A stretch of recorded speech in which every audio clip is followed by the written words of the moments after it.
له پښتو سره د هیرمن د مینې او د زده کړو پر داستان یې ورسره خبرې لرو. اغلې هیرمن که د لومړۍ پوښتنې په توګه وپوښتمه، د لومړي ځل لپاره د پښتو ژبې او کلتور سره مو مینه او علاقه له کومه ځایه پیدا شوه؟ نو ما څو کاله مخکې په فرانسه کې فرانسوي درسونه ورکوله مهاجرو لپاره چې د مختلف هیوادونو څخه وو، د سودان څخه، د اریتریا څخه، د سوریه څخه او هم د افغانستان څخه وو.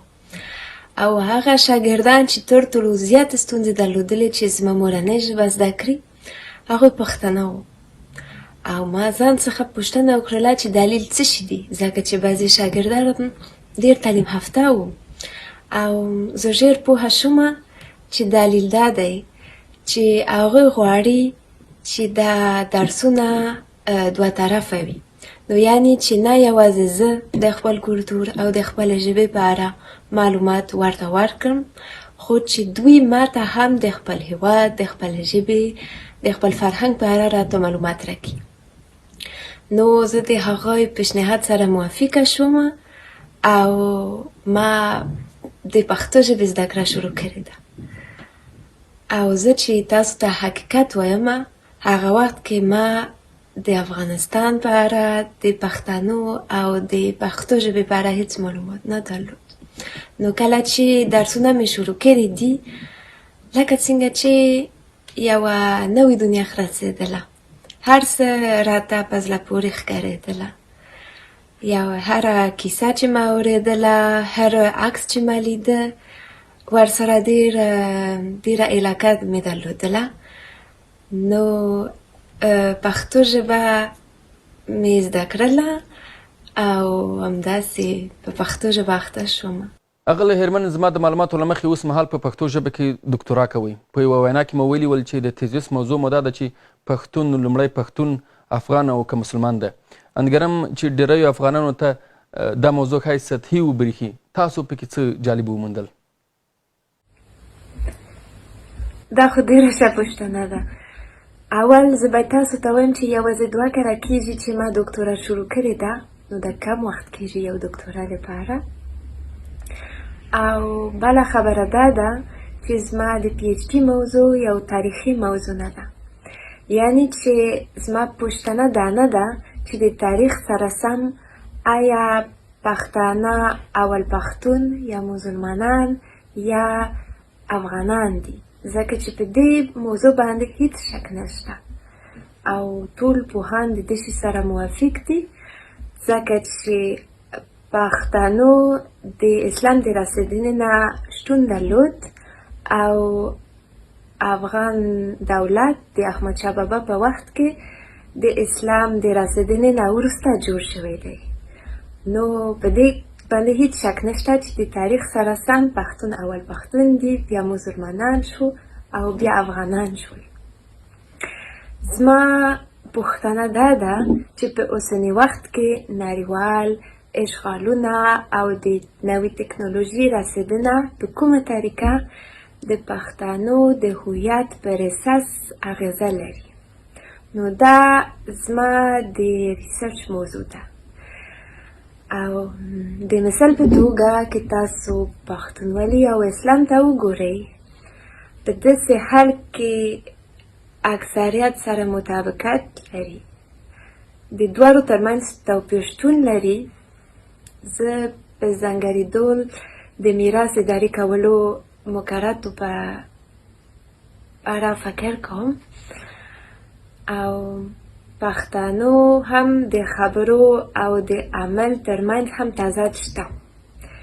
یعنی د هغه څه ترمنځ چې پښتانه وایي ځکه چې پښتو دی او د هغه څه چې عمل یې په حقیقت کې څرګندېږي د پښتو له څه سره سمون نه خوري. نو زما موخه دا ده چې زه وښیم چې د پښتون قوم د هویت د انکار په لټه کې دي، ځکه چې په تېرو لسیزو کې د دود او دستور او د خاورې اړیکې په دراماتیک ډول بدلې شوي دي. نو زه ګورم چې تاسو څنګه د پخوانیو دودونو سره او د اسلامي مفرکو سره سمون خورئ او په مؤثر واقعیت کې یې پلي کوئ کوم چې سمون ته اړتیا لري. او زما دنده نه ده چې زه ووایم چې څه باید وشي.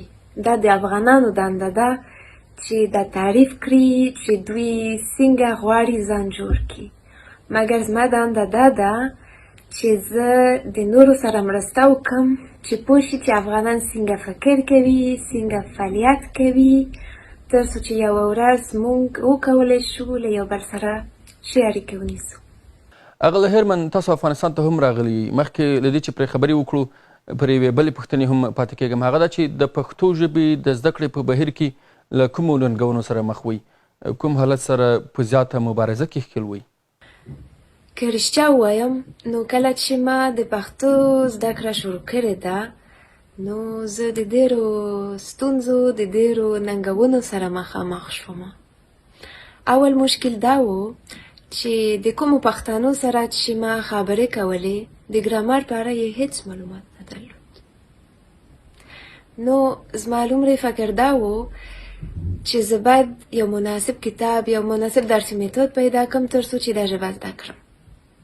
او کوم کتابونه او درسي میتودونه چې ما پیدا کړي وو اول، نو د ژبپوهانو لیکل شوي وو چې هوښیار خلک دي، چې په خبره پوه خلک وي، خو کله چې هغوی به ژبه تحریلوله لکه څنګه چې په کار وي هغوی هغسې نشو کولی. یعنی چې په دې کتابونو کې د ګرامر تشریحات وو، خو تشریحات په سخته توګه لیکل شوي وو، او هم په دې کتابونو کې نه تمرینونه وو، ډېر کم مثالونه وو. نو هغه وخت کې زه د پښتو ژبې په اړه، د ګرامر په اړه ډېر معلومات درلود. او ما د ګرامر او د نحوې په اړه ډېر معلومات درلود، خو ما ځان معرفي نشو کولی. ما نشو کولی چې د خپلې ورځنۍ فعالیتو په اړه خبرې وکړم. نو بیا مې نور کتابونه پیدا کړل چې د نحوې په اړه ښه معلومات راکول او چې پکښې تمرینونه او مثالونه زیات وو. نو ډېر خوشحاله شوم. خو متاسفانه دغه کتابونه د نظامیانو لپاره جوړ شوي وو. نو ځکه د خبرو اترو هغه موضوعګانې چې پکښې وي همیشه د جنګ، د عملیات، د امنیت په اړه وو، او غوښتل مې چې د ورځني ژوند په اړه خبرې وکړم. نو په دې خاطر هغه وخت مې تصمیم ونیوه چې زه باید بیا د پښتنو سره ډېرې خبرې وکړم تر څو چې د هغوی لخوا د لغتونه زده کړم. نو د هغوی له برکت مې دا نوي لغتونه زده کړل. خو ستونزه هغه وخت داسې وه چې کله چې ما یو نوی لغت زده کوه، کله چې ما به د لغت د یو بل پښتون سره استفاده کوه، راته به یې ویل چې نه دا سره دا غلط دی، موږ هم داسې نه وایو، داسې نه ویل کېږي. نو زه په یو اندازه لیونۍ شوم چې څنګه چې کیدای شي چې یو کس راته یو شی وایي بله ورځ سرچپه اورم. نو هغه وخت کې لږ څه بې امیده شوم که تاسو ته حقیقت ووایم. فکر مې کوه چې زه به دا ژبه هېڅکله زده نه کړم، هېڅکله به کامیاب نشم چې پښتو په سمه توګه خبرې وکړم. خو د وخت په تېرېدو سره زه پوه شوم چې په پښتو ژبه ځکه چې لهجې ډېرې دي، د خبرو طریقې او یو نظر ویل په ډېر مختلفو توګه ویل کېږي. نو په پای کې زه فکر کوم چې زه کامیابه شوم چې پښتو زده کړم، او زه هم اوس په دې فکر کې یم چې که څه هم زما د پښتو د زده کړې پروسه اوږده وه، نو دا ګټور و ځکه چې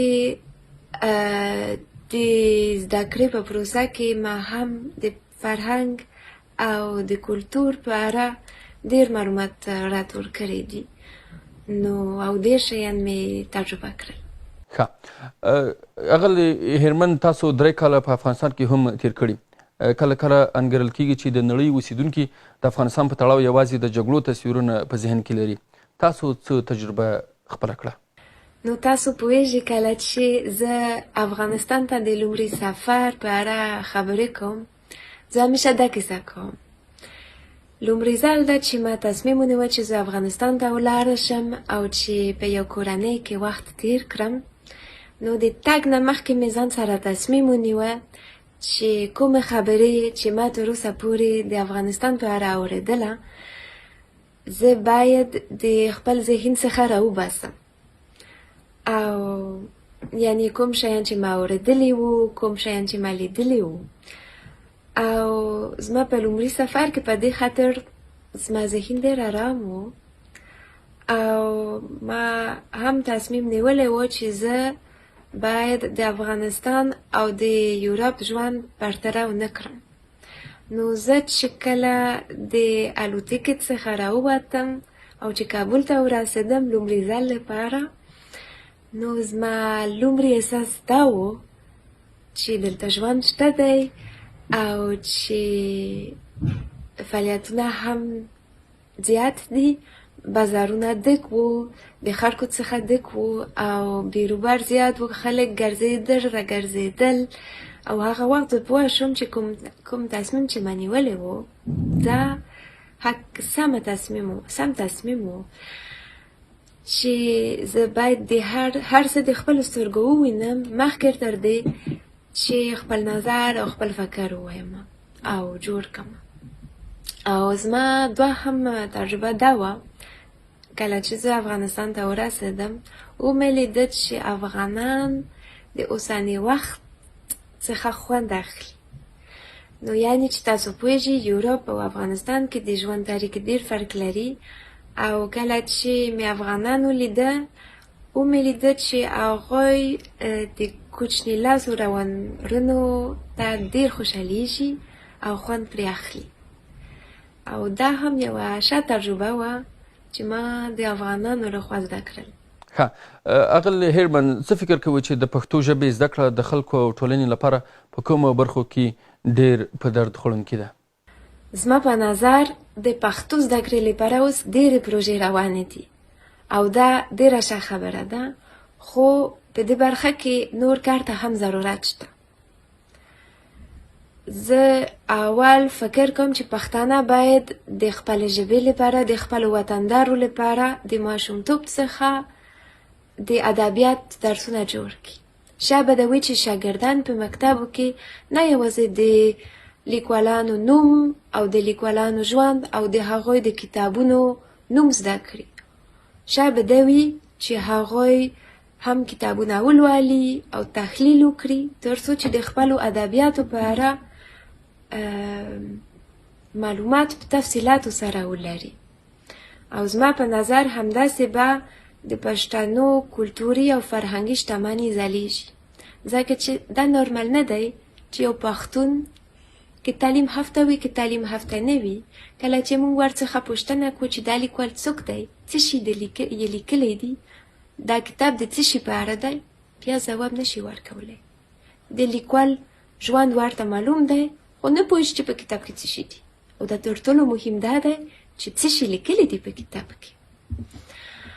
او بله خبره دا ده چې زما په نظر مهم هم دا دی چې پښتانه ژبپوهان د خپلې ژبې په نورو برخو کې کار وکړي او لټون وکړي، ریسرچ. اوس معمولا د ترمینولوژي د لغتنامې په اړه کارونه ډېر دي، خو تر اوسه پورې د پښتو نوې او د ژبې د زده کړې بنیادي زده کړو په اړه کارونه ډېر کم دي. او بله خبره هم دا ده چې که زړه مو کېږي که تاسو وغواړئ چې پښتو ژبه په اسانه توګه زده شي، په درد هم خوري چې لارښودونه جوړه شي چې په اسانه توګه ښه درسي میتود ولري او په اسانه توګه د پښتو ژبې په اړه معلومات ورکړي، تر څو چې هم خارجان او هم افغانان چې مورنۍ ژبه یې پښتو نه وي په اسانه توګه پښتو زده کولی شي. ځکه چې که کوم ښه درسي میتود نه وي نو یو شاګرد څنګه یوه بهرنۍ ژبه زده کولی شي. اغلې هیرمن تاسو راته په پښتو ژبه کې د خپلو لیکلو اثارو په تړاو معلومات راکړئ. کوم ځانګړو برخو کې مو لیکنې کړي دي؟ نو په پښتو ژبه مې یو لارښود لیکلی دی چې د پښتو ژبې ویونکو لپاره دوه ژبې فرانسوي لارښود نومیږي او دا کتاب یو درسي میتود دی تر څو چې پښتانه فرانسوي ژبه زده کړي. نو په دې کتاب کې 20 لوستونه دي او په هر لوست کې یو دیالوګ د ګرامر د تلفظ او د نحوې تشریحات شته او د هر لوست په پای کې هم تمرینونه دي او په دې کتاب کې له 200 یا 300 اودیو فایلونه هم شته تر څو چې شاګردان د تلفظ او د ژبې د اوریدلو سره بلد شي. او دا کتاب په پښتو او په فرانسوي ژبه لیکل شوی دی. دا خو ولې؟ ځکه چې تر اوسه پورې فرانسه کې ډېر کم استادان چې فرانسوي استادان په پښتو ژبه باندې پوهیږي او زه په دې فکر کې یم چې څوک چې یو بهرنۍ ژبه زده کوي باید په خپل مورنۍ ژبه کې تشریحات واوري تر څو چې په اسانه توګه زده کړي. نو په دې خاطر په دې کتاب کې 2 برخې دي. یوه برخه چې په فرانسوي ژبه ده چې د استاد لپاره دی او یو ترجمه شوې بڼه ده برخه ده چې دا د پښتون لپاره دی، نو یعنی چې د محصل لپاره دی تر څو چې دواړه په اسانه توګه کار کولی شي، چې محصل په اسانه توګه درس ویلی شي او چې استاد په اسانه توګه درس ورکولی شي. او 2 کله هم کیږي چې زه په پوهنتون کې د پاریس په پوهنتون کې یو پوهنتون شته چې د مشرقي ژبو او تمدن انسټیټوت نومیږي. هلته زه د پښتو ژبې درسونه ورکوم او په دې توګه مې هم د خپلو شاګردانو لپاره یو درسي میتود جوړ کړ تر څو چې په اسانه توګه پښتو زده کړي. او زه دا پلان لرم چې دا میتود آنلاین هم د لاسرسي وړ وي تر څو چې هر څوک چې وغواړي پښتو زده کړي کولی شي آنلاین درس ووایي پرته تر دې چې پوهنتون ته ولاړ شي، ځکه چې هر څوک دا وخت یا امکان نه لري. او اخیره خبره دا ده چې د یو پښتون سره مونږ یو ټیک ټاک اکاونټ لرو چې پښتو دایچ نومیږي او په دې اکاونټ کې مونږ هم ویډیوګانې جوړوو او مونږ یې خپل فالوور سره شریکوو تر څو چې هغوی په اسانه توګه جرمني ژبه زده کولی شي. غله هرمن ډېره مننه. او که د یوې روسي پوښتنې په توګه وپوښتمه، راتلونکي پلانونه مو څه دي د پښتو ژبې د زده کړې په برخه کې او هغه اکاډمیک مزل چې تاسو راپیل کړی دی څه غواړئ چې وکړئ په دې برخه کې؟ د پښتو ژبې په اړه ډېر پلانونه لرم، ډېر زیات. په راتلونکي میاشت کې زه به له خپلې محصلې سره د 2 میاشتو لپاره فرانسوي درسونه ورکم په پښتو ژبه. نو یعنی چې ټول درسونه به په پښتو وي، زموږ شاګردان به پښتانه وي او موږ همداسې دا هیله لرو چې هغوی به زموږ ژبه مورنۍ ژبه په اسانه توګه زده کړي او چې هم هغوی کولی شي همداسې د دې کار له برکت زموږ په وطن کې په اسانه توګه هم د هغوی نوی ژوند جوړ کړي. او د لیکنې په اړه 2 نورې پروژې روانې دي. اول زه اوس د ماشومانو او د ولسي کیسې راټولوم تر څو چې په فرانسوي ژبه ترجمه شي. او همداسې زه په دې فکر کې یم چې ماشومان به د کیسو له لارې د پښتو فرهنګ او کلتور څخه خبر شي او معلومات ولري. او د لویانو لپاره، ځکه چې لویان هم مهم دي، زه هم یو پروژه لرم چې پروژه څه شي ده چې زه د مختلفو اوسني لیکوالانو څخه هم لاندې کیسې راټولوم تر څو چې ترجمه یې کړم فرانسوي ته. او همداسې زما هدف دا ده چې پښتو ادبیات فرانسوي ته ترجمه شي او چې څوک چې په پښتو باندې نه پوهېږي که څه هم د پښتو ادبیات لوستلی شي. او زما هیله دا ده چې د دغو پروژو له برکت هغه کسان چې د اوس لپاره پښتو ادبیاتو ته لاسرسی نه لري ځکه چې پښتو یې نه دي زده کیدای شي چې د دغو کیسو په لوستلو سره شوق ولري او چې یوه ورځ پښتو زده کړي.